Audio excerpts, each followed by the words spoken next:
mundo. Y me he encontrado con algo que impresiona profundamente mi vida. Y es que la gran mayoría está viviendo en cautividad. Una gran parte de la iglesia está cautiva. Y cautiva en diferentes áreas.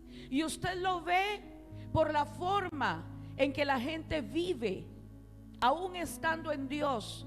Quizás ya no practican el pecado, ya no toman, ya no fornican, ya no se van a la disco, no se drogan, salieron del pecado, pero todavía hay áreas de su vida que viven en cautividad. Por favor, entiéndame, cautividad no es solamente pecado. La cautividad opera en diferentes áreas. Cuando una persona no ha recibido el conocimiento de la verdad, la cautividad está gobernando sobre ellos. Y lo ves, yo digo que con una sintomatología. Esto tiene síntomas. Son personas que siempre están dependiendo de las oraciones de otros. Son personas que nunca se levantan porque viven tristes, angustiados, afligidos y amargados. Generalmente son personas que están atadas al dolor del pasado. Le repito, están en la iglesia, ya no pecan de la manera grosera, por decirlo así, aunque el que no perdona está en pecado de igual manera. El Señor dice en su palabra que nosotros conoceremos, ¿qué cosa? La verdad. Y la verdad nos hará libres. ¿Sabe usted cuál es la mayor dimensión de liberación que un hijo de Dios puede experimentar? No es cuando alguien viene y te saca los demonios. Esa es una dimensión de liberación. Pero cuando usted empieza a conocer la verdad a través de la revelación del Espíritu Santo, la verdad que es revelada a tu espíritu empieza a producir dentro de ti una profundidad tan grande de liberación, porque la mayor liberación que se puede dar es en el espíritu de la mente. Es cuando tú empiezas a ser renovado, es cuando empiezas a ser cambiado. Jesús dijo: yo soy el camino y la verdad y la vida. Nadie viene al Padre si no es por mí. Quiero hacerle esta pregunta: ¿es Jesús solamente el camino? ¿Es Jesús solamente la verdad? ¿Es Jesús solamente la vida? No, es las tres cosas: camino, verdad y vida. Y aunque no le voy a hablar de eso en esta mañana, nada más se lo voy a puntualizar para que usted entienda la dimensión en la que a veces vive la iglesia. Hace muchos años el Espíritu Santo me dijo esto: hija, la mayoría de mis hijos conocen a Jesús solamente como el camino. Y yo le dije: ¿cómo, Señor? Y me dijo, el Señor empezó a mostrarme y hablarme, y luego lo confirmé a través de estar estudiando. ¿Sabe usted que en la antigüedad, en los días en que Jesús estaba en esta tierra, el pueblo hebreo, porque ¿cuántos saben que Jesús le habló a un pueblo dentro de un contexto cultural? Y esa gente lo entendía las cosas desde la perspectiva que Jesús se las hablaba. Nosotros no tenemos una mente hebrea, ¿cierto? Tenemos una mente latinoamericana, occidental. Por lo tanto, hay muchas cosas en las escrituras que no podemos interpretar de la manera correcta. Cuando Jesús le dice al pueblo hebreo: yo soy el camino y la verdad y la vida, ellos entendían perfectamente lo que Jesús les estaba diciendo. Porque para un hebreo de aquellos días decir esto era decir literalmente: yo soy el atrio, yo soy el lugar santo y yo soy el lugar santísimo. ¿Por qué? Porque para ellos camino era el atrio, verdad era el lugar santo Y la vida era el velo que separaba el lugar santo del lugar santísimo. Cuando Jesús dijo eso, ellos interpretaron y entendieron que Jesús estaba diciendo: yo soy el tabernáculo de Dios que descendió del cielo y vino a hacer habitación entre los hombres. Ahora, el Señor me hablaba sobre esto y me decía: la mayoría de mis hijos no me conoce desde la dimensión de la verdad ni de la vida, solamente me han conocido como Jesús el camino. O sea, hemos conocido al Señor desde el atrio. Y si usted ha estudiado un poco el tabernáculo de Moisés o el templo, primer templo, usted se dará cuenta que el atrio era un lugar donde podía llegar las ovejas, donde podía llegar la gente, y los sacerdotes recibían lo que iba a ser sacrificado. ¿Sabe? El atrio era el lugar de la multitud. Diga conmigo: multitud. No tiene nada malo que seamos multitudes. El problema es tener una mente de multitud. Porque ¿sabe usted que la mente de multitud, la mentalidad de multitud, es la mentalidad del montón? El grueso de la gente, el grueso del pueblo de Dios vive hoy en el atrio, porque en el atrio es lo más fácil. Ahí no hay demanda prácticamente. Ahí está la típica oveja. ¿Alguno de ustedes sabe cuál es el lenguaje de una oveja? Dame, lléname, órame, ministrame, libérame, saname. Pero le quiero hacer la pregunta que me hizo a mí el Espíritu de Dios. Cuando Dios le habló a Israel, ¿cuántos saben los elementos que habían en el atrio? En el atrio estaba el altar de sacrificio o altar de bronce, y estaba el lavacro o la fuente de bronce. Y eso representa dos cosas. Me habla de cuando yo vengo al Señor y soy llevado o recibo también el sacrificio de Cristo, que está representado y tipificado en el altar de sacrificio. Bronce en la escritura es una tipología de juicio. Él representa el juicio. Ahí donde el cordero fue juzgado por usted y por mí. Pero me voy a la fuente de bronce, y es el lugar donde los pecados han sido lavados. ¿No es cierto que la mayoría del pueblo de Dios hoy conoce solamente la fuente de bronce y el altar de sacrificio? Se conforman con quedarse en el atrio. Pero entendiendo estos dos elementos del atrio, yo le pregunto: ¿cuántas veces Dios en su palabra, cuando llevó a Israel a la conquista de la tierra prometida o a una guerra, les dijo: tomen por favor el altar del sacrificio o tomen la fuente de bronce? ¿Ha encontrado usted alguna vez en la escritura donde alguno de esos dos elementos fue usado para conquistar, para poseer o para hacer una batalla? ¿Cuál era el elemento que era llevado para que se diera la conquista de una ciudad y de una nación? Era el arca del pacto, ¿verdad? ¿Y en qué lugar estaba el arca del pacto? ¿En qué lugar?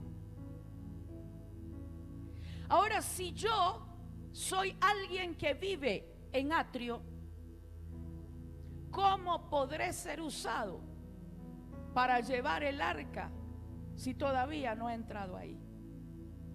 Mientras la iglesia esté en la dimensión de la oveja, la iglesia no podrá entrar a conquistar una ciudad o una nación.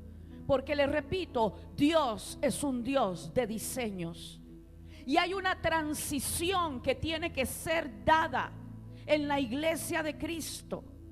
Dios va a levantar una generación que no se va a conformar con el atrio, que no se va a conformar solo con decir: Dios me salvó, Cristo me salvó y me dio salvación. Oh, Dios me limpió de mis pecados a través de la sangre del Cordero. Pero yo sé que hay algo más, y yo no me voy a conformar en la dimensión del atrio. Yo no me voy a quedar ahí. Yo necesito ir más allá, hacia mi destino profético. En ese lugar tú te vas a encontrar con cosas mayores, porque el atrio es cómodo. El atrio tiene mucha comodidad, es donde otros ofician por ti. Es donde se depende de la unción de los pastores o de los ministros o del profeta. Es donde yo tengo que estar dependiendo del equipo de alabanza para que me lleve a la presencia de Dios, porque si ellos no cantan, yo no abro mi boca. Vivir en el atrio es vivir en la dependencia de lo que otros están haciendo, para que yo pueda, si acaso, meter un pie donde Dios quiere. Y quiero decirle esto: esta iglesia está siendo llamada a una transición. Dios les quiere entregar cosas mayores. Pero escúcheme esto, porque hay gente aquí que va a tener que tomar decisiones de ir de donde ha estado a una nueva dimensión del reino. Deja de estar dependiendo de lo que otros están haciendo para el reino de los cielos. Si quieres, porque Dios te ofrece y te dice: elige, ¿qué vas a hacer? ¿Qué es lo que tú quieres hacer? ¿Te vas a quedar conforme, como hacen muchos que se conformaron? Se conformaron a ver la condición de la ciudad, se conformaron a ver la condición del territorio, y lo que hacen es llorar y decir: ay, Señor, por favor, pon tu mano, haz algo. Pero hay otros que tienen un espíritu diferente. Hay otros que no se conforman, que no lloran. No. Hay otros que dicen: Señor, dame las estrategias y dime qué es lo que yo tengo que hacer. ¿Cuál es mi parte en lo que hay que hacer para traer una transformación, para traer un cambio? Yo me cansé de llorar, me cansé de quejarme. Yo no quiero estar en esa dimensión de atrio. Yo necesito ir más allá y activar mi destino profético, para ver un cambio, para ver una transformación. Cuando yo veo en la escritura, en el libro de Jueces, vamos a ir ahí, por favor, capítulo 6. No podemos seguir como hemos estado como pueblo de Dios. Yo le pregunto, antes de empezar con esto, le pregunto: ¿a qué viene usted a la iglesia un día como hoy? ¿A qué viene? Vengo a que me ministren. Vengo a que Dios me toque. Vengo a que el Señor me bendiga. Error.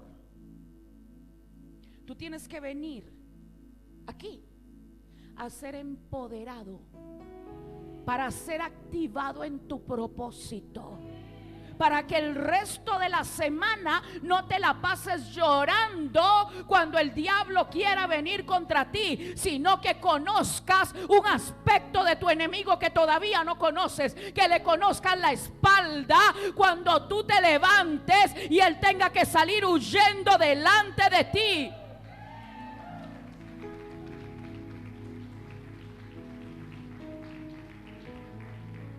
Yo voy al culto a que Dios me toque, cuando debería de ser: voy a ir a adorar para tocarlo a Él, porque yo sé que si yo lo toco, algo va a pasar en mi vida, porque voy a sacar el poder que está en Dios y lo voy a aplicar en cualquier área de mi vida que esté con carencia. Ya basta de esas oraciones. Tócame, Señor. No, el cielo está gritando. Necesita el cielo hombres y mujeres que digan: Señor, yo voy a ir, voy a entrar y voy a tocar tu corazón. Y ¿sabes qué? No te voy a pedir, voy a arrebatar lo que me pertenece.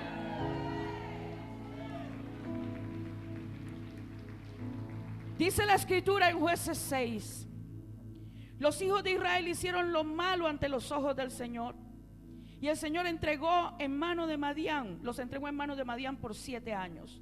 Y la mano de Madián prevaleció contra Israel.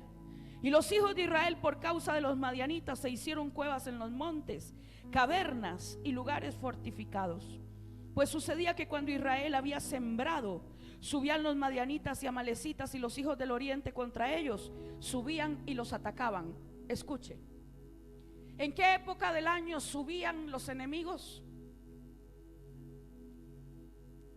¿En qué época? Oh, en la cosecha. ¿Sabía usted que el diablo también es estratégico? Y él no anda perdiendo el tiempo. Porque hay gente que dice: el diablo me está atacando. Y a veces no es el diablo, son las decisiones que has tomado. A veces no es el diablo, es la irresponsabilidad con la que has vivido. Discúlpame, yo no te vengo a hablar un mensaje mega hipermístico. Te quiero poner con los pies en la tierra. Porque uno de los peores errores del cristiano es echarle al diablo la culpa de todo, para que nosotros no asumamos nuestras responsabilidades en la vida. Tienes que aprender a asumir los errores que has cometido. Sí, Dios te perdonó, pero hay que asumir consecuencias y ser responsable con eso y reparar los daños que se han hecho. Ahora, dice que los amalecitas, los madianitas y los hijos del oriente subían específicamente cuando era el tiempo de cosecha. Quiero hacerle una pregunta. ¿Cuántos de ustedes han sentido en algún momento que usted está a punto de recibir algo de Dios? Que está a punto de entrar en el cumplimiento de algo, pero de repente algo sucede y se lo arrebata y usted se quedó así. Pero Señor, yo ya sentía que venía el cumplimiento. ¿Qué pasó aquí? Dice la escritura: los hijos de Israel habían hecho lo malo ante los ojos del Señor. Uno se imagina, dentro del concepto latinoamericano, si a usted le dicen: hizo algo malo fulanito de tal, ¿usted qué piensa de inmediato? ¿Qué se le viene a la cabeza? Generalmente pecado sexual, ¿verdad que sí? ¿Verdad? ¿Cierto o no? ¿Por qué? Porque esa es la cultura latina, el área de mayor debilidad de los latinos. Entonces lo acomodamos de inmediato. Pero estamos hablando del pueblo de Israel. El problema no era pecado de fornicación ni de adulterio. Algo había sucedido, algo había acontecido. El mayor pecado del pueblo de Israel, en el libro de Jueces, Dios le había dado la advertencia a Josué y a los jueces y les había dicho: no teman a los dioses de los pueblos enemigos. Pero no me han hecho caso y les han temido. ¿Sabe cuál era el peor pecado de Israel? El temor a los dioses de los pueblos. Les tenían tanto temor que hasta empezaron a construir altares dentro de su propia casa. Ese era el pecado de aquellos días. Yo te pregunto esto, yo sé que estamos en un territorio de idolatría. Oh, pero ¿sabe algo? Ahora veníamos hablando con el pastor y el pastor venía diciéndome que aquí en agosto, 1 de agosto, hasta se ve una nube en la ciudad. Yo decía: Señor, ¿cómo puede ser? Es que a mí me indigna. Yo siento una cosa como que yo quisiera agarrar a palos esto. No lo puedo hacer, pero lo puedo hacer de otra forma. Usted sabe la concentración demoníaca. Ese día se abre un portal espiritual Y todo eso que ustedes ven que dicen que es una bruma del humo, esa es la libación que está subiendo a la reina del cielo, como lo dice la escritura. Ofrecieron libaciones a la reina del cielo. Escuche, ¿cuántos de ustedes fueron adoradores de la reina del cielo en alguna oportunidad? ¿Entienden de lo que les estoy hablando? Sí. ¿Cuántos de ustedes, cuando dejaron de adorar a la reina del cielo, les vinieron problemas económicos? Eso está en la escritura, Jeremías 44:16, donde dice: desde que dejamos de ofrecerle libaciones a la reina del cielo, nos falta todo. Si usted, y esto se lo digo como un paréntesis, no es parte de mi mensaje, se lo estoy dando como una dirección profética. Si usted fue adorador del espíritu de la reina del cielo y usted fue afectado en la economía, es hora de que se levante y deje de estar creyendo que eso es Dios. Dele la orden a ese demonio que empiece a soltarle lo que es suyo. ¿Alguien puede decirme lo que dice Joel capítulo 2? ¿Podemos poner acá? No sé si lo podemos poner. Joel 2, 25, 26. Por favor. Joel 2. ¿Qué dice ahí? Y os restituiré. Perdón. ¿Lo volvemos a leer? Y os restituiré que comió la oruga, el saltón, el revoltón y la langosta. Escuche, está bien solo el 25, escúcheme esto. Lo que usted está leyendo, oruga, saltón, revoltón y langosta, no son 4 insectos diferentes. Es uno solo en diferentes etapas de desarrollo. Cada área del desarrollo de la langosta se come una parte de la planta. No le voy a hablar de eso, pero dice ahí que los estados de la metamorfosis de la langosta se comen algo. ¿Qué es lo que se comen?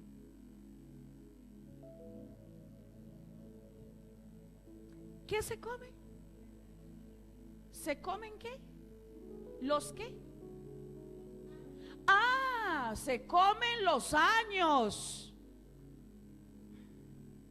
Quiero decirle algo.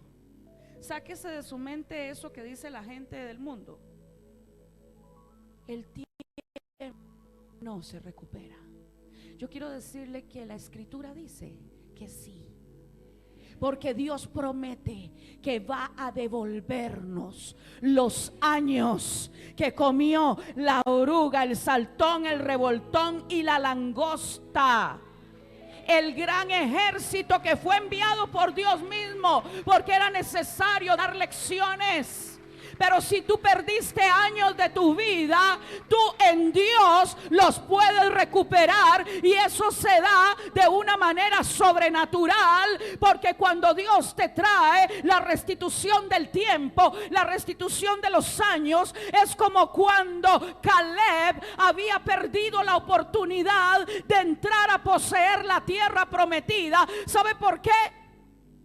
Porque dice la escritura que sus compañeros espías dijeron: oh, la tierra está llena de gigantes, y nosotros nos vemos a nosotros mismos como langostas. La mentalidad de langosta es muy parecida a la mentalidad de oveja. La mentalidad de langosta solo ve gigantes, no ve tierra. La mentalidad de langosta solo ve problemas, no ve soluciones. Por eso hay gente que tiene años de estar sentada en la banca de la iglesia y todavía no han podido solucionar ni siquiera el problema con que llegaron el primer día. Están llorando por lo mismo que lloraban hace 10 años, hace 20 años. ¿Por qué? Porque la mentalidad de langosta les ha robado los años de su vida. Las langostas se comen los años. Israel tenía 7 años que sus sueños, propósito, visión, conquista estaban detenidos a causa de todo lo que estaban haciendo los madianitas, porque ellos, Israel, habían abierto la puerta a través de temor a qué. Temor a los dioses como los que hay aquí en Salta. Porque ¿de qué me sirve a mí darles remedios momentáneos si en unos meses todo va a estar de cabeza? Por eso es que el profeta es enviado por Dios a un lugar, porque un profeta viene con la espada para cortar lo que tiene que ser cortado y trabajar con las raíces para provocar cambios reales y genuinos y contundentes. Ahora dice, verso 11, perdón, vamos a leer el 10. Y os dije, yo soy Jehová vuestro Dios, no temáis a los dioses de los amorreos en cuya tierra habitáis, pero no habéis oído mi voz. ¿Lo ve ahí? Lo que había abierto la puerta a la cautividad era el temor a los dioses de los pueblos de los amorreos y de los cananeos. Ahora dice, vamos a seguir leyendo, verso 11. Y vino el ángel del Señor y se sentó debajo de la encina que está en Ofra, la cual era de Joás Abieserrita. Y su hijo Gedeón estaba sacudiendo el trigo en el lagar para esconderlo de los madianitas. Y el ángel de Jehová se le apareció y le dijo, Jehová está contigo, varón esforzado y valiente. Por favor, présteme atención. Mire, dice aquí que esa encina era de Joás el Abieserrita. Le voy a explicar brevemente quiénes eran los Abieserritas. Recuerden que Israel estaba dividido en tribus, ¿verdad? Cada tribu tenía clanes. Los Abieserritas eran uno de los clanes de la tribu de Manasés. Los Abieserritas tenían una fama en todo Israel. ¿Sabe usted cuál era la fama de los Abieserritas? Que no había gente más cobarde que ellos. Impresionante. Y a Dios se le ocurre la brillante idea de ir al clan de los más cobardes. Esa era la fama que tenían. Los Abieserritas eran conocidos por cobardes. Ahora, no solo eso, Joás, recuerde una cosa, eran los más cobardes, ¿verdad? ¿Cuál había sido el pecado? El temor de los dioses, ¿verdad? Y le dije hace un rato que los israelitas empezaron a temer tanto que para que los dioses territoriales no los afectaran, empezaron a hacer altares. Ahora, Joás, el papá de Gedeón, cobarde de cobardes,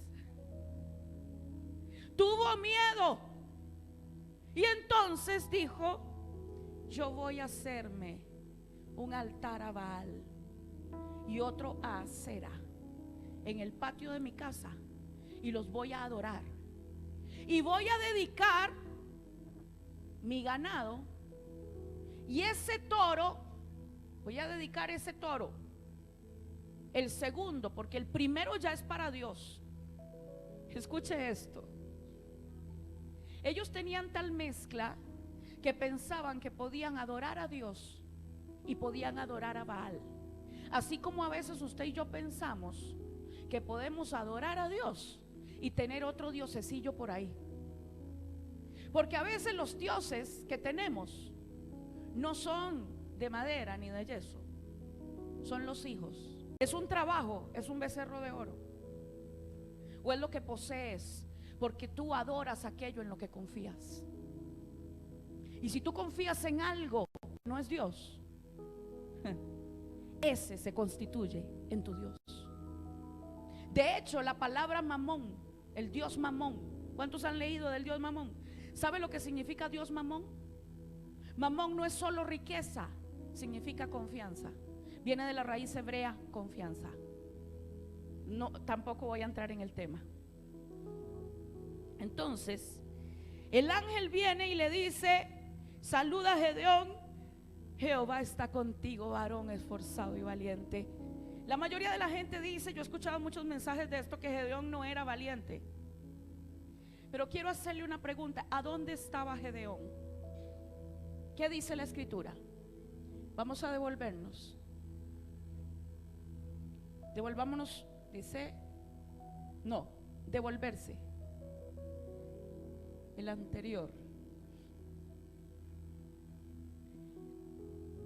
Y su hijo Gedeón estaba sacudiendo trigo. ¿A dónde?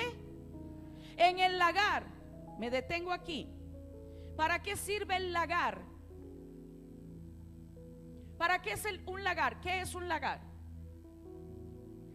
Es el lugar donde se pisan las uvas para hacer el vino. Un lagar es un lugar incómodo para sacudir trigo. Porque no sé si alguien ha tenido la experiencia de sacudir trigo, o si saben cómo se sacudía el trigo en tiempos pasados. Usted, hermana, ha sacudido trigo. ¿Qué necesita? ¿Verdad que se necesita el viento? Se necesita el viento. ¿Y para qué necesita el viento? Para que se lleve toda la cascarita y todo eso, ¿verdad? Para que quede limpio. Si usted sacudiera trigo en un lugar cerrado, como en una especie de pileta, eso es incómodo. Usted necesita sacudirlo en la era, ¿verdad? En el campo libre. Sin embargo, Gedeón no podía sacudirlo de esa manera, porque quedaba expuesto a los ojos de los madianitas. Entonces él se metió en un lugar que no era el correcto. Sin embargo, esto es impresionante.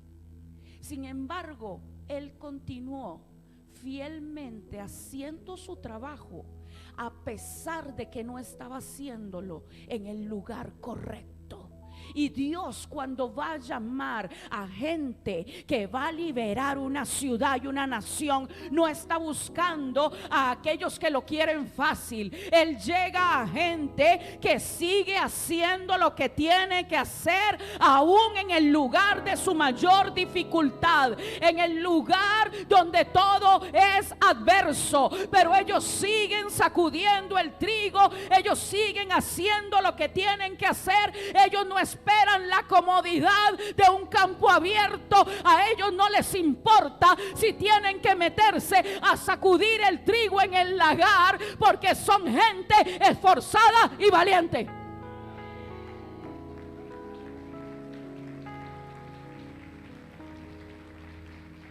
No son ovejas que lo quieren todo fácil. No son langostas que solo ven problemas. Son gente recursiva. ¿Usted sabe lo que es alguien recursivo? Que no espera tener recursos para hacerlo, sino que lo hace sin recursos. Aprenden a hacer lo que tienen que hacer con lo que tienen. No están esperando que les caigan los millones para poder hacer algo. Dios busca ese tipo de gente que no le tenga miedo a nada, sino que hacen lo que tienen que hacer en el momento de la mayor crisis y de la mayor dificultad, porque ellos entienden que Dios está sobre sus vidas. Gedeón, cuando es saludado de esa manera, dice: ¿cómo que Dios está conmigo? ¿No ves en lo que estoy? Es que el hecho de lo que tú estás viviendo hoy, quizás te estás esforzando, quizás te estás esforzando con lágrimas, te está costando. Ay, pero cuando el cielo te salude, el cielo te va a sacar de la dificultad para meterte en la guerra. Es que la dificultad es el entrenamiento. La dificultad le forja carácter. El lagar le forja carácter. Por eso hay gente que viene y dice: ¿puede orar por mí? Para que la prueba en la que estoy viviendo se termine y Dios me saque de esto. Yo me les quedo viendo y digo: no, Yo nunca voy a orar por eso. No te quiero hacer daño. ¿Acaso no sabes que la prueba que tú vives hoy es el lugar donde Dios está puliendo tu vida? Es el lugar de donde te van a sacar el aceite. Oh, yo a veces veo a la gente cuando tú dices, haces un llamado, el Señor te dice, haz un llamado para los que quieren la unción. Y la gente viene, yo quiero la unción. Úsame, Señor, úngeme. 15 días después les viene la prensa, esa, la del, tú sabes, ¿no? La de la oliva. La presión, la aflicción. Puede orar por mí. Es que viera la prueba que estoy viviendo. Pero es que usted no pidió la unción. ¿Y qué pensó? ¿Que se la iban a dar así? No, lo que usted está experimentando ahora es la presión que va a provocar que en su vida se desarrolle la unción. Hay otros que dicen, quiero el peso de la gloria de Dios. Oh, yo quiero portar el peso de la gloria. Y el ángel escribano, porque Dios tiene un ángel escribano que está ahí en los altares generalmente, escuchando todos los pactos que hacemos con Dios. Heme aquí, Señor, yo quiero ser un portador del peso de tu gloria. Y el ángel está así.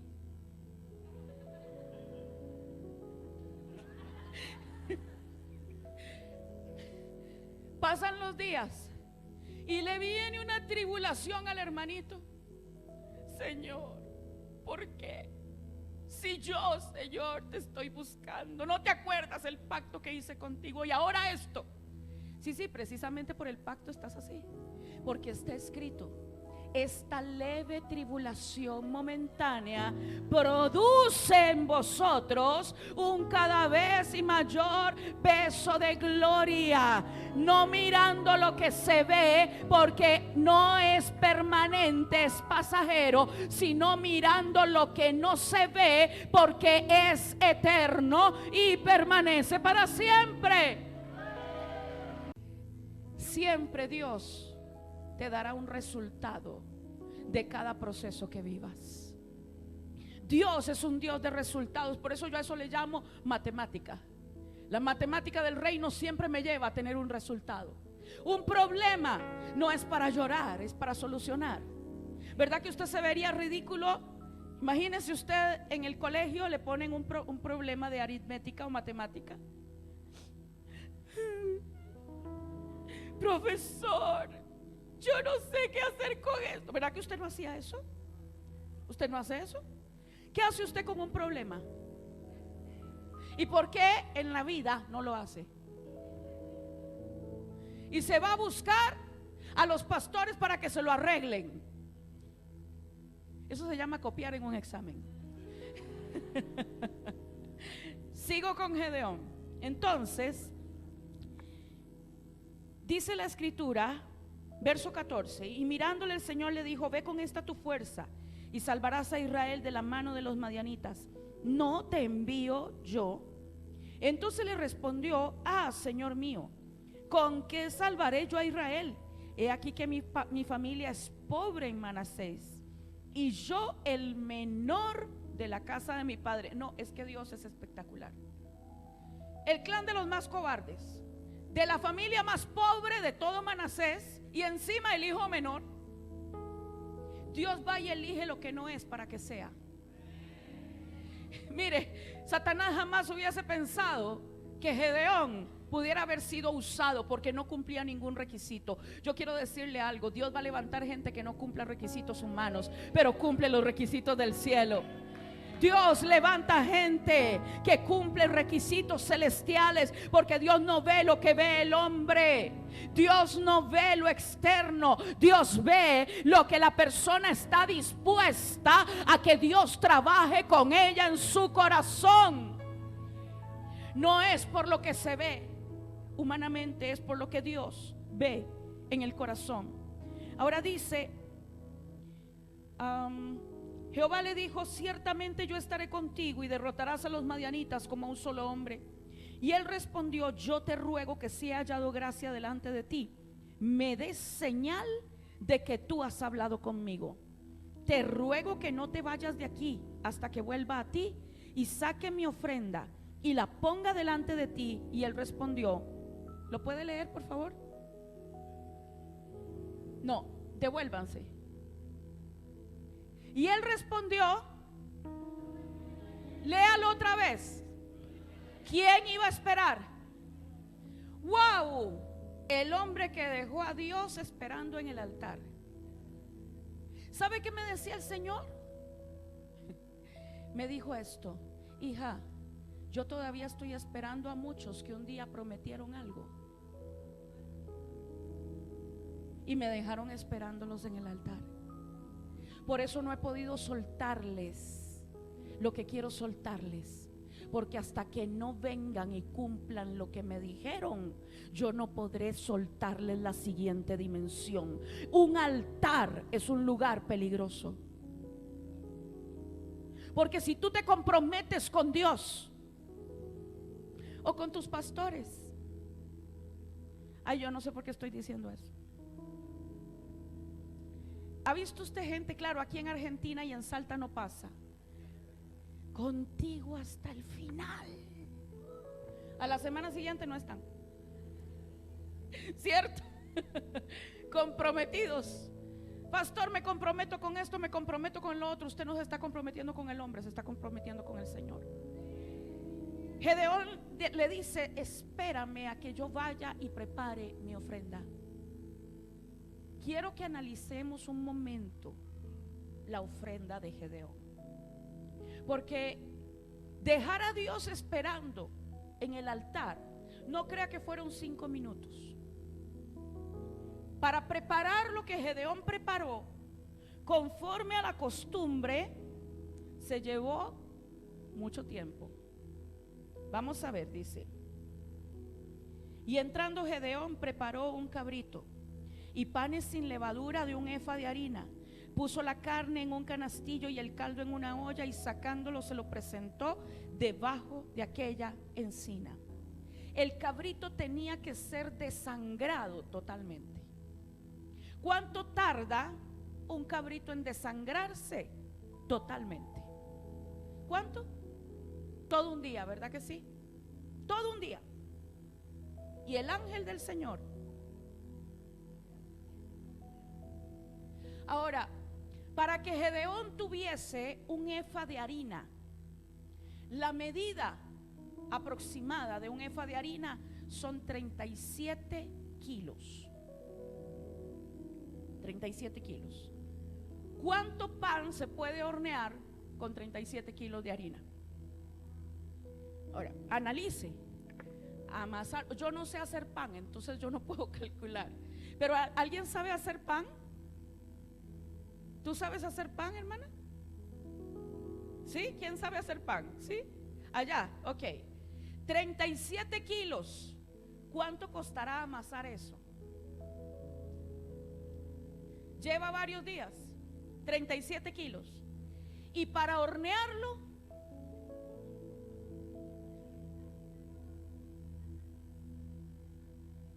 que la masa leude, claro.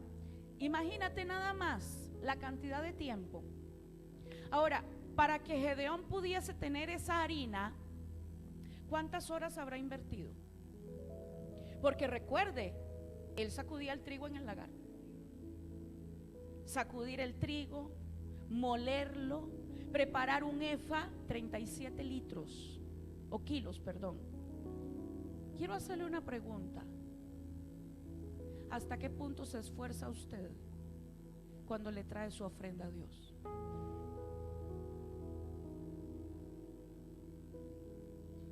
Porque esto es serio, hermano. Ofrenda no es dinero. Le voy a explicar lo que el Señor a mí me dijo un día. Me dijo: cuando tú traes tu ofrenda, cuando tú traes tu diezmo, cuando traes tus primicias, me dijo, yo no veo dinero, yo veo vida. Porque para poder tener ese dinero, tú tuviste que invertir tu tiempo. Y para poder invertir tu tiempo, tú inviertes tu vida. Y al invertir tu vida, lo que tú estás trayendo al altar no es dinero, es vida. Por eso cuando das el diezmo, tú no estás dando el 10% de tu dinero, estás dando el 10% de tu vida. Me estoy dando a entender ahora. Escuche, ¿verdad que había hambre en Israel? Había hambre. Pero ¿de dónde había sacado Gedeón toda la comida que tenía? De lo que escondía, sí. ¿Y para qué lo escondía él? ¿Usted cree que cuando él estaba sacudiendo el trigo, criando el cabrito, usted cree que él estaba pensando en que se lo iba a ofrendar a Dios? ¿No? ¿Para qué cree que él lo estaba guardando?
Escoge un lugar que pudo haber tenido destino para convertirse en un elemento idolátrico, para levantar en ese mismo lugar un altar para él.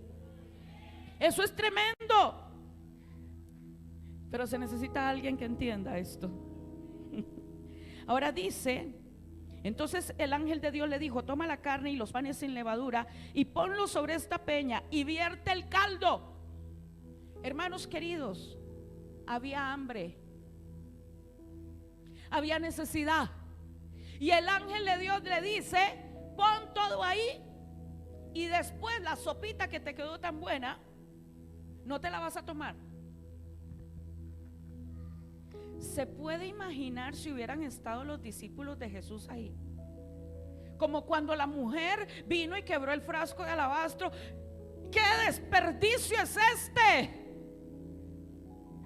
A veces la gente que te rodea no entenderá tu nivel de sacrificio, pero no importa, aunque te juzguen y te critiquen porque vertiste el caldo en la peña para que nadie se lo pudiera tomar, porque fue tu adoración a Dios. Aunque te juzguen, te critiquen y te persigan, tú enfócate en lo que Dios va a hacer en tu vida, porque ningún sacrificio es desperdicio delante de la presencia de Dios. Ahora, no solo eso, mire.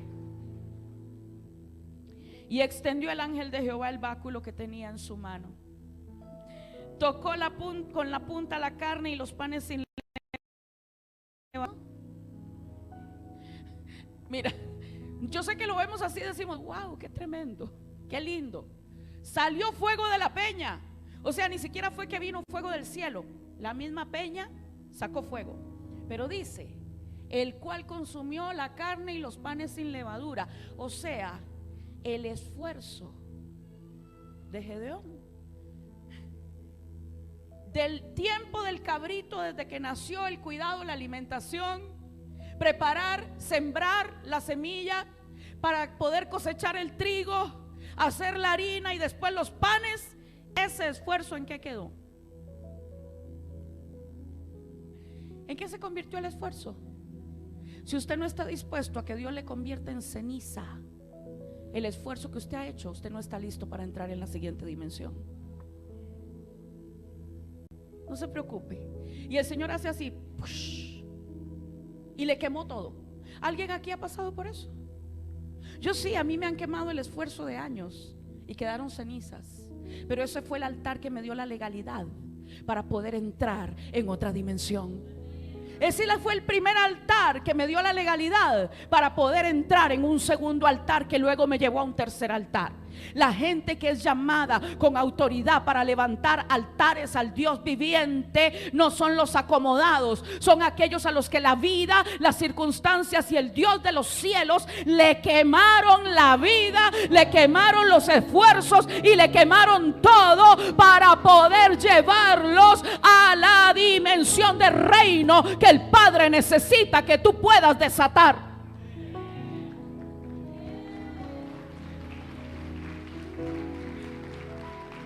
Ay, es que esto me costó toda la vida.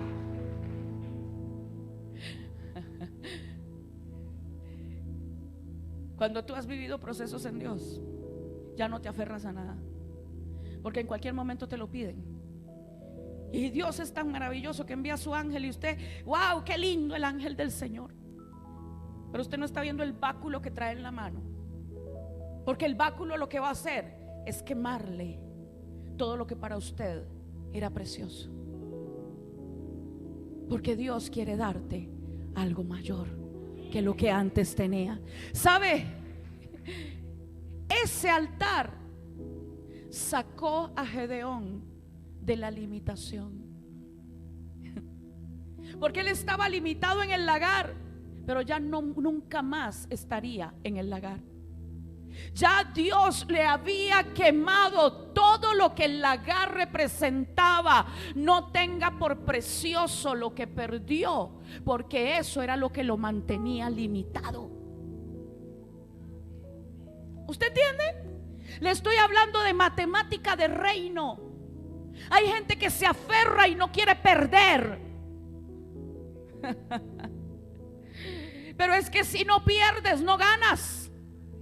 Porque ninguna pérdida en el reino es para pérdida, sino para ganancia de algo mayor. No temas perder lo que Dios te está pidiendo o demandando en este día. Entiende que si te quedas con lo que Él te está pidiendo, vas a limitar lo que Él quiere hacer a través de tu vida. Deja que Dios te quiebre la estructura del lagar, porque Dios quiere llevarte en este tiempo a una nueva dimensión de honra y de gloria. Ahora dice la escritura, vamos a seguir, verso, y extendiendo, subió fuego de la peña, el cual consumió la carne y los panes sin levadura, y el ángel del Señor desapareció de su vista. Viendo entonces Gedeón que era el ángel de Jehová, dijo: ah, Señor, que he visto al ángel de Jehová cara a cara. Pero Jehová le dijo: paz a ti, no tengas temor, no morirás. Y edificó allí Gedeón altar al Señor y lo llamó Jehová Shalom, el cual permanece hasta hoy en Ofra de los Abiezeritas. ¿Cuál fue ese altar? ¿Cuántos altares van hasta ahí? ¿Cuántos altares van? El primero, ¿verdad? O puede ser que haya sido ahí mismo donde él edificó el primer altar, que levantó ese segundo altar. El primer altar fue la ofrenda de su vida, fue lo que era su vida, su sustento. Lo que el ángel le quemó, ese fue su primer altar. El segundo vino cuando Dios le dijo: no temas, no morirás. Y le pone por nombre Jehová Shalom, o el Señor es mi paz. Y ahí establece ese altar. Ahora dice la escritura, vamos a seguir leyendo. Aconteció que la misma noche, wow, le dijo, mejor lo leo aquí. Aconteció que la misma noche le dijo Jehová: toma un toro del hato de tu padre, el segundo toro de 7 años, y derriba el altar de Baal que tu padre tiene, y corta también la imagen de acera que está junto a él. Le dije hace un rato al principio, vamos a recapitularlo para que no se le olvide. ¿Cuál era el pecado de Israel? El temor a los dioses, ¿verdad? ¿Qué había hecho Joás el abiezerita? Había levantado un altar a Baal y a Acera. ¿Por qué? Porque él tenía miedo. Ahora, no solamente eso había hecho. Dice la escritura que Dios le pide a Gedeón que tome el segundo toro. Cuando yo leo la escritura, me doy cuenta de algo. Dios siempre hizo una demanda a su pueblo Israel, y Dios siempre pidió el primogénito, ¿verdad que sí? Todo primogénito que abre la matriz es mío. Este caso es diferente, porque Dios no pidió el primogénito, Dios pidió el segundo. Yo le pregunté al Señor y le dije: ¿por qué pediste el segundo y no el primero? Y entonces el Señor me respondió muy simplemente y casi riéndose de mí: porque el primero ya era mío. Ah, buen punto. Y me dijo: pero el segundo no. El segundo toro estaba listo para ser sacrificado a Baal, porque la edad en que se sacrificaban los toros era a los 7 años. Tanto para Dios como para los dioses paganos, la temporada de sacrificio era cuando el toro cumplía 7 años. Ahora Dios le dice a Gedeón: quiero el segundo toro. ¿De cuántos años? ¿Qué quiere decir eso? ¿Para quién era ese toro? Era para Baal. Ahora podemos ir por favor al primer versículo de Jueces 6. Primer versículo. ¿Puede leer la segunda parte después del punto y coma?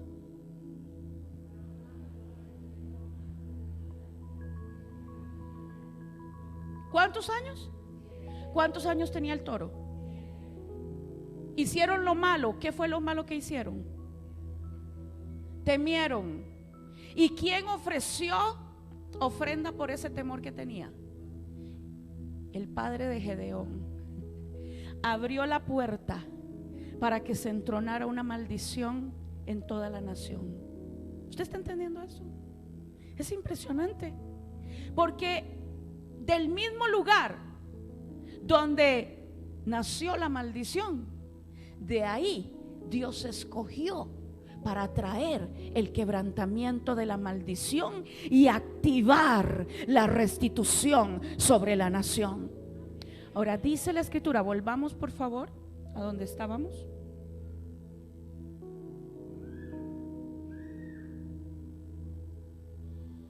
Verso 26. Edifica altar a Jehová tu Dios en la cumbre de este peñasco, en lugar conveniente, y tomando el segundo toro, sacrifícalo en holocausto con la madera de la imagen de acera que habrás cortado. Qué lindo que es Dios. Le dice, porque mira, cuando Dios me habló de esto, el segundo toro para mí fue tan impresionante, porque el Señor me dijo: quien tenga legalidad para levantar el primer altar, el que haga el primer altar, perdón, tendrá la legalidad para poder ofrecer este tercer altar. Porque ese tercer altar es el que tiene la capacidad de tomar todo aquello que fue ofrecido a Satanás y pasarlo al altar de nuestro Dios. Ay, tú no sabes por qué a veces tú vives lo que vives, pero es que en el reino te está siendo impartida una legalidad que no todos van a entender, que no todos van a comprender, pero que tú sabes que esa legalidad vino a tu vida cuando lo perdiste todo, cuando te quemaron todo, cuando lo ofreciste todo en el altar de Dios, y ahora entonces Dios te levanta para levantar su altar en medio de las naciones de la tierra. Pero no solo eso, sino para tomar lo que estaba para ser ofrecido a las tinieblas y pasarlo del altar de Baal al altar del Dios viviente. Si entendiéramos esto, no estaríamos lloriqueando por nuestra familia que adora a Baal y a Acera. Estaríamos levantando altares, presentando ofrendas de manera constante delante del Señor, porque usted tiene que entender un principio de guerra. Dios es un Dios de altares. Y hay batallas que solamente se ganan en un altar. Hay batallas que se pelean a través de ofrendas. Yo no le hablo a gente religiosa y no voy a tomar una ofrenda. Le estoy enseñando un principio. Hay batallas que solo se ganan en un altar y a través de ofrendas. A mí Dios me ha enseñado a involucrarlo a Él en la guerra a través de ofrenda. Y ofrenda y sacrificio, y decir: aquí está todo, Señor, interven ahora. Yo te meto aquí cara a cara con el diablo, Señor, porque sé lo que es traerte a un altar para que se rompa y se quiebre lo que tenga que romperse. Sé lo que es eso. Es una forma de vida. Lo he visto en ciudades, lo he visto en territorios, lo he visto en naciones. Sé lo que es levantar altares para el Dios Todopoderoso. Y sé lo que es ver caer literalmente, físicamente, a los ídolos. Lo vi en medio de altares de adoración caerse. Peregrinaciones, procesiones, en el momento que estábamos levantando altares. Sé lo que es ver derribarse estructuras, monumentos, más de 100 en una ciudad, en un solo día, cuando se levantó el altar al Dios que hizo el cielo y la tierra. Yo te pregunto, ¿hasta dónde estás dispuesto a llegar? Lo que le estoy hablando no es de atrio, no es para ovejas, no es para gente que está: dame, lléname, ministrame. ¿Puede orar por mí? No, es para gente de reino, gente que no está en cautividad a través de la ignorancia, sino que han conocido la verdad, y la verdad los ha llevado a una dimensión de libertad, que esa libertad ya no solamente la viven ellos, sino que la viven y la llevan a donde quiera que Dios los posiciona. Es conocer al Señor desde la dimensión del lugar santísimo, porque donde quiera que vas, llevas el arca, y el arca representa la unción gubernamental. Por eso Dios dijo: yo quiero que en los últimos tiempos sea restaurado el tabernáculo de David, porque tabernáculo de David es arca. Cuando Gedeón derriba el altar de su padre, toma la figura de acera que sirve como combustible para que se encienda el sacrificio. ¿Cómo me gusta eso? Que Dios hasta los ídolos los usa de combustible para encender el fuego en su altar. Gedeón sacrifica el segundo toro, pero pasa algo tremendo. Dice que en la mañana vinieron los hombres a buscar quién había tomado el segundo toro y quién había derribado la imagen de Baal y de Acera. Su padre, que había hecho los altares, que había dedicado al segundo toro, cuando los hombres le dicen: saca a tu hijo para que muera, ese hombre que había sido un idólatra les dice: ¿saben qué? Si Baal es Dios, que contienda por él mismo. O sea, si Baal es Dios, que se defienda solo. Dígame usted, ¿qué adorador de un ídolo habla así después de que le han hecho pedazos el ídolo? Nadie. ¿Sabe lo que empezó a suceder? Empezó a darse una liberación en la casa de Gedeón, porque toda la familia estaba atada, pero cuando el ídolo se quebró, empezó a venir la liberación. Ahora, lo segundo que sucede es que cuando Gedeón toca el shofar, toca el cuerno para hacer la convocatoria, para ir en contra de los madianitas, ¿a qué no sabe usted quiénes fueron los que vinieron de primero? Dice que se juntaron todos los abiezerritas, o sea, fueron liberados de la cobardía. Vino una liberación a la familia. Segundo, vino una liberación al clan. Quiero decirle esto: el problema no era ni los madianitas, ni los hijos del oriente, ni los amalecitas. ¿Sabe por qué podían estar ellos peleando contra Israel? ¿Sabe por qué podían robar? ¿Por qué? Porque tenían temor a Baal y a Acera. Pero al ser quitados los ídolos, lo que cubría a Amalek, a Madián y a los hijos del oriente, la cubierta que los protegía, les fue quitada y quedaron desprotegidos. Y Dios dijo: listo, Gedeón, y para que tú veas cómo es aquí el asunto, tienen mucha gente, 32,000. Yo te voy a decir algo, Gedeón, mira, si te vas con este montón, la gloria no va a ser para mí. Van a pensar que fueron ustedes. Aunque los madianitas y los amalecitas son miles, pero 32,000 son muchos. Yo te voy a demostrar que cuando tú peleas primero espiritualmente, la victoria en lo natural será lo más fácil. Y el Señor le dice: declara en la mañana, el que tema y se amedrente, que madrugue y se devuelva. 22,000 se devolvieron.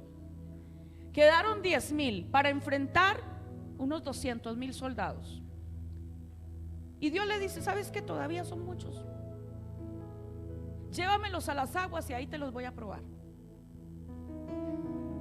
Y todo aquel que se postre ante las aguas, todo aquel que no sepa llevar el agua a su boca y meta su boca en el agua, a ese sácamelo.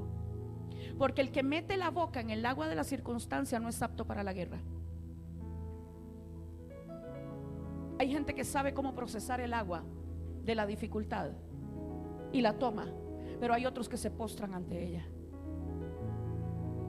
y no saben, porque meten la cara todo y no saben cómo procesar. Esos no son aptos. ¿Sabe por qué? Porque Dios es un Dios de estrategias, y hay gente que no sabe procesar las cosas del reino.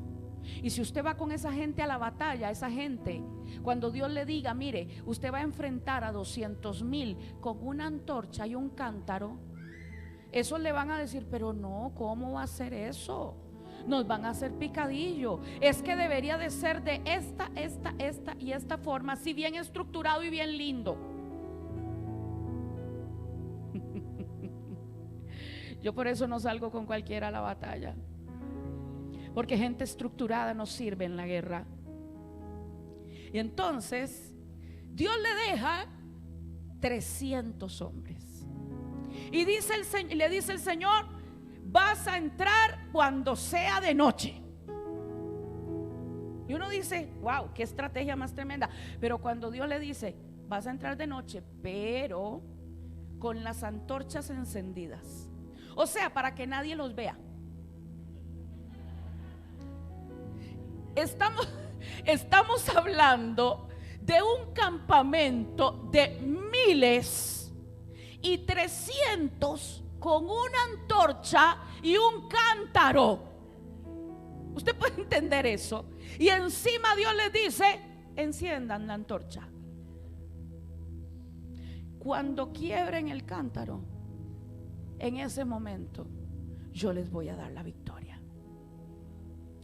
Es que nadie que no tenga luz, porque cuando tú tienes luz, siempre el cántaro va a ser quebrado.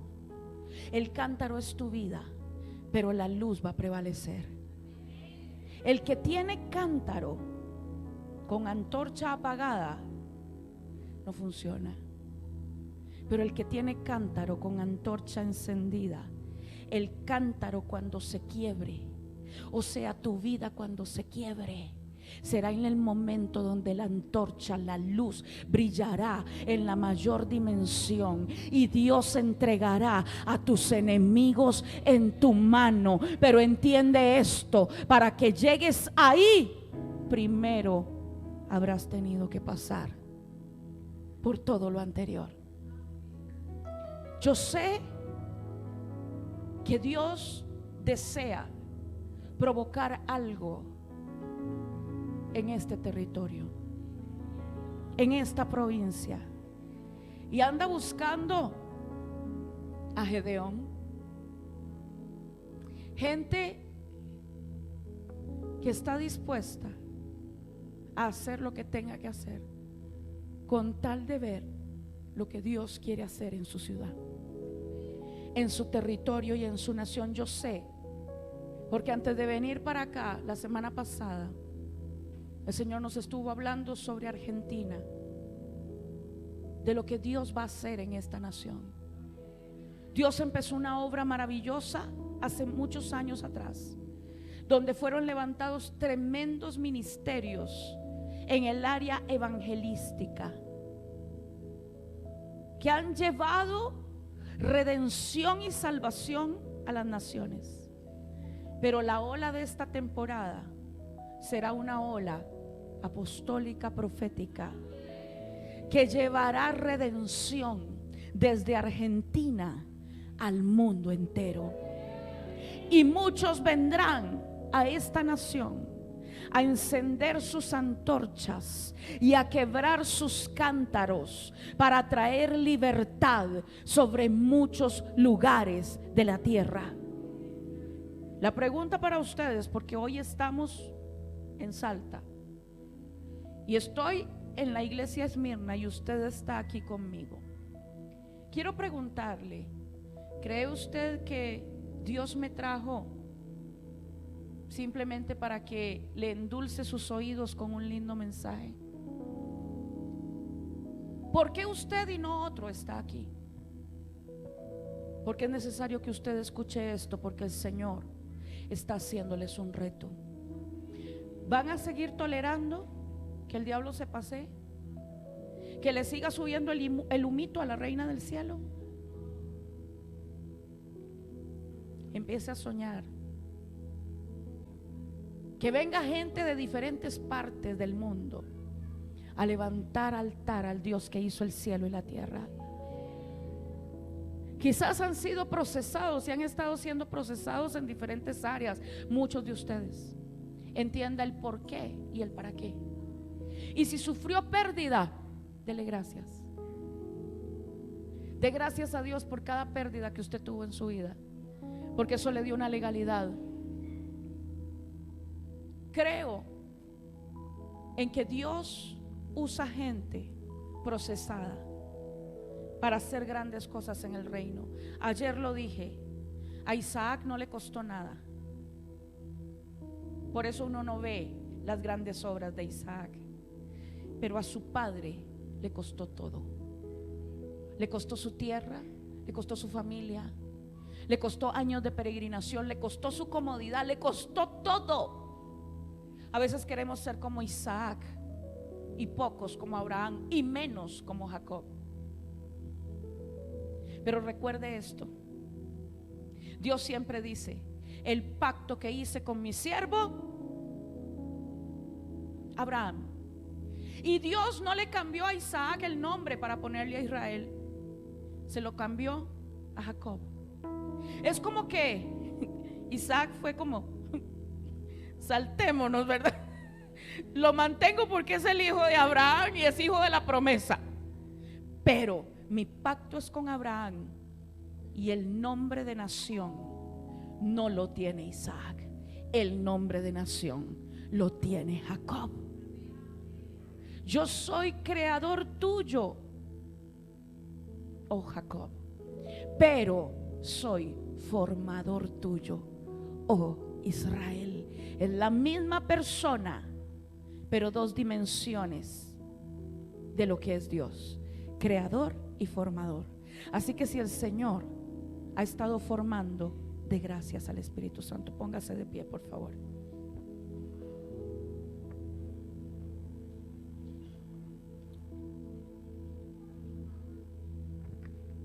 No suelo hacer llamados al altar, no suelo orar por gente cuando termino de predicar, por una razón.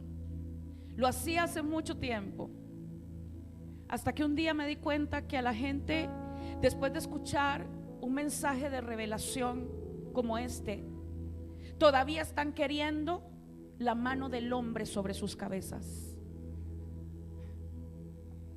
Y a veces la gente viene y me dice, después de predicar, ¿puede orar por mí?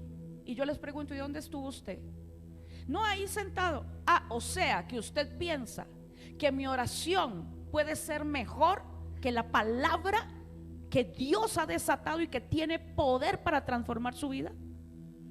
Nos hemos acostumbrado a la administración del hombre, a que si no pasamos al frente, no hubo nada.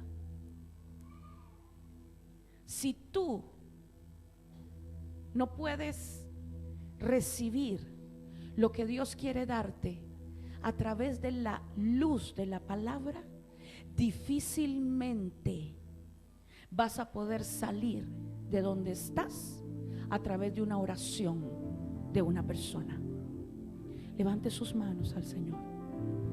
Si el Espíritu Santo le ha estado hablando durante este mensaje, usted sabe en qué área el Espíritu Santo le habló.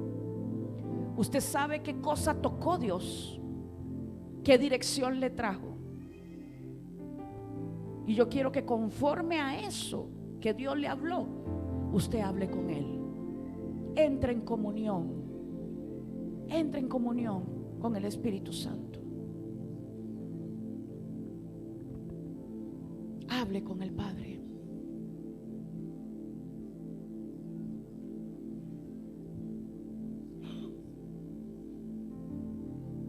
Si estás cansado de ser gente de atrio, toma decisiones.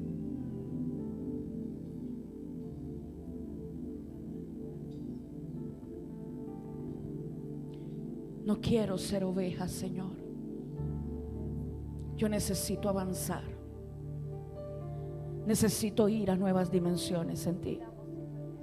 Me he quedado, Señor, en la dimensión del atrio y no quiero. Yo no quiero quedarme ahí, Señor. Quiero ir más allá. Más allá, Señor. Y encontrarme en el lugar del propósito.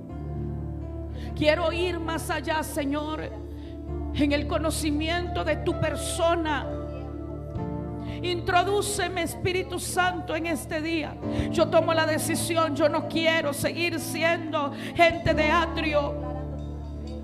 Señor, aquí estoy, aquí está mi vida. Pero escúchame.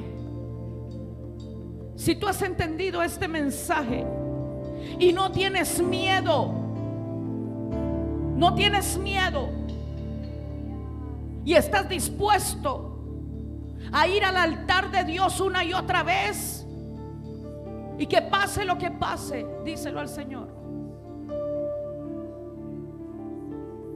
Dile, aquí estoy, aquí está mi vida. Pero hazlo entendiendo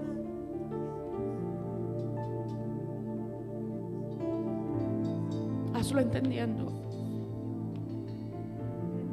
que Dios es un Dios que te va a formar, te va a procesar para prepararte para algo mayor. Dale gracias si en algún momento el ángel vino y te quemó el esfuerzo de toda tu vida, el esfuerzo de años. Suelta eso ya, no llores más en ese altar. No mires la pérdida, dale gracias a Dios porque no fue pérdida, fue inversión. Invertiste tu vida Invertiste tu tiempo y ahora Él te lo ha pedido. Eso huele a olor fragante delante de la presencia de Dios. Eso es incienso que sube delante de Él.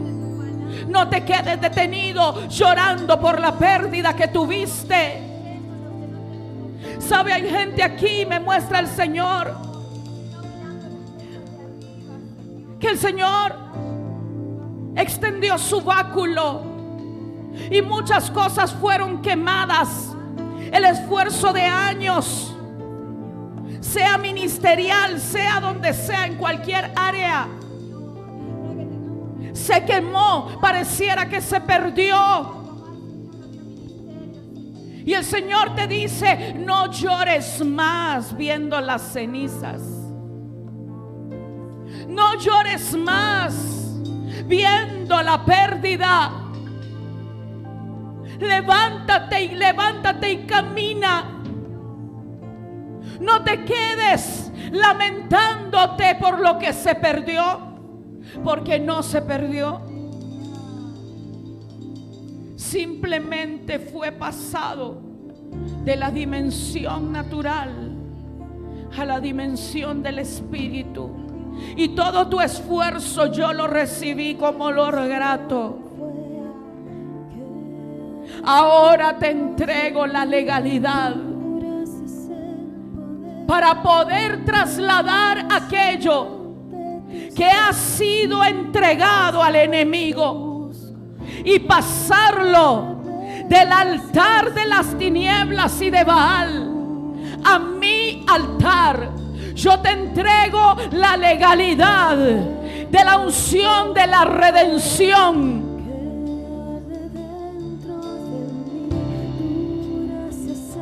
¿Me pueden sacar esto de aquí, por favor? Yo necesito específicamente, por favor, específicamente, no, si usted no es esa persona, no venga, no pase al frente, porque la dirección que tengo del Señor es esta. No voy a poner mis manos si el Señor no me lo dice. Es nada más una acción profética. Pero todos aquellos que literalmente sufrieron la pérdida y el Señor vino con su báculo y quemó el esfuerzo de tu vida, esfuerzo de años, ministerialmente o en cualquier otra área, y eso se quemó. Yo te voy a pedir que vengas aquí ahora.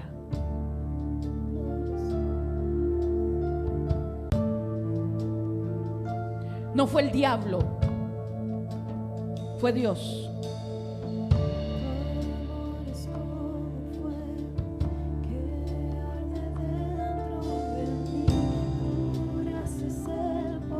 Hoy ustedes van a ser empoderados por el Espíritu Santo con una legalidad.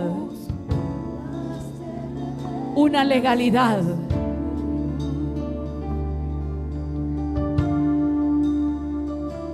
El Señor unge tus manos, unge tu vida en este día.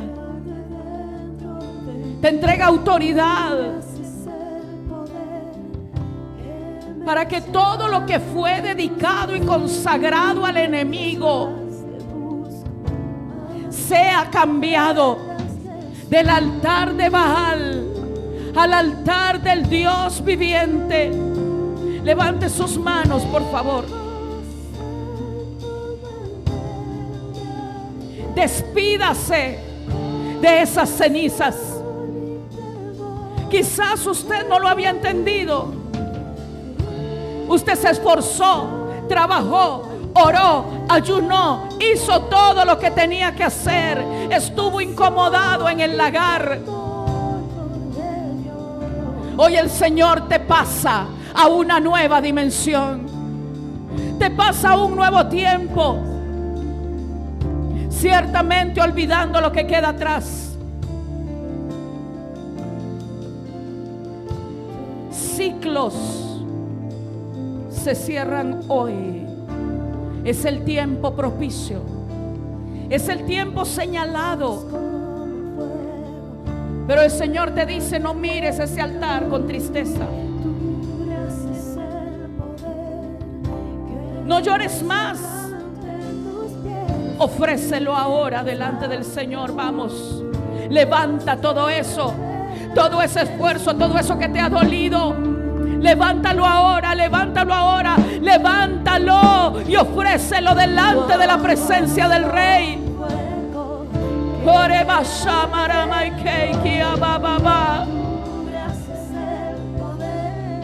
Entrégale las cenizas a Él y dile: por mí está bien, Señor.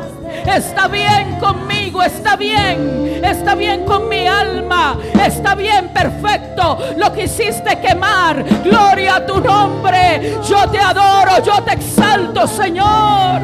Gracias, gracias, gracias por extender el báculo y quemar el esfuerzo de mi vida. Gracias, gracias, Padre.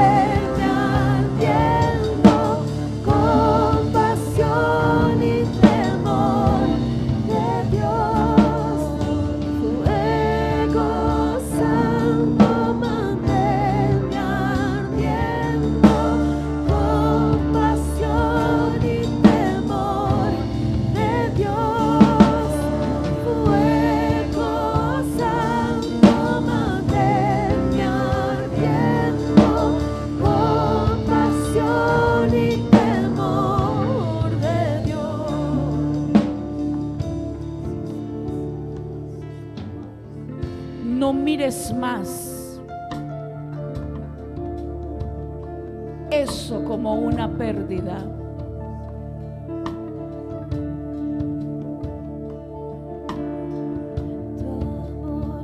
No es pérdida.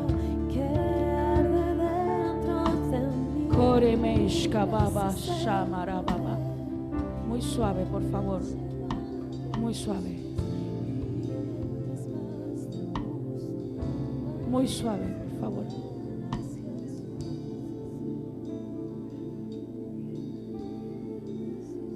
El Espíritu Santo está tomando ahora esa ofrenda de tu vida y está subiendo ahora mismo delante del Padre.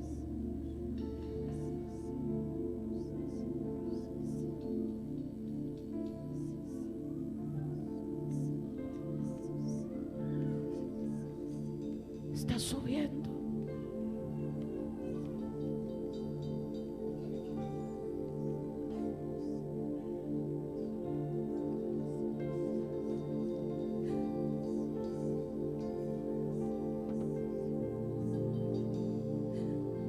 Es olor grato para Él.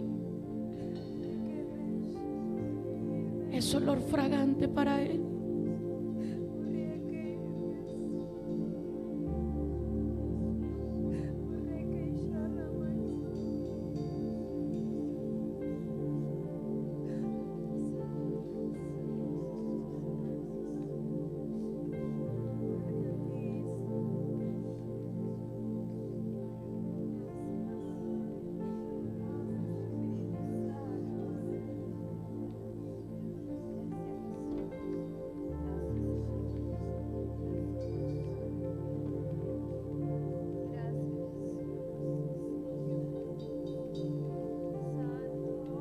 No sé qué fue lo que el ángel te quemó.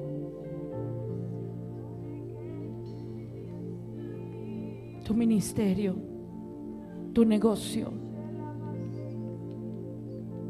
áreas de tu vida, tu familia. No sé. Solo te digo, no llores más.